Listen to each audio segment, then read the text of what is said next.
حدیث مبارک کې راځي وایي چې کله انسان ګناه کوي که نه ګناه دا فرشتې وایي الله دا ستا ډېر نافرمان دی الله دا ډېر نافرمان دی موږ ته اجازت راکړه چې دی موږ تباه کړو دی سمیږي نه الله دی سمیږي نه موږ ته اجازت راکړه موږ یې تباه کړو ځمکه وایي الله په ما باندې روزانه ګناهونه کوي ما ته لږ اجازت راکړه چې زه ځان ته راوکاږم زه ځان ته راوکاږم چې زه خو دې ځان خلاص کړم اسمان وایي الله ما ته اجازت وکړه زه پکې د کاڼو باران وکړم کاڼي پې برسو کاڼي پې وروم الله ما ته اجازت راکړه اسمان وایي اوبه وایي الله دا ډېر نافرمان دی ډېر ګناهونه کوي موږ ته اجازت راکړه موږ یې غرقو ډوبه وي الله تبارک وتعالی په جواب کې څه وایي ای فرشتو ای ځمکې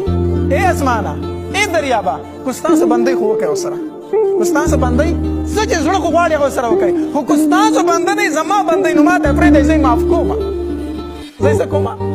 زه یې معاف کومه بنده خو زما دی نو تاسو ولې دا خبرې کوئ الله تبارک وتعالی دومره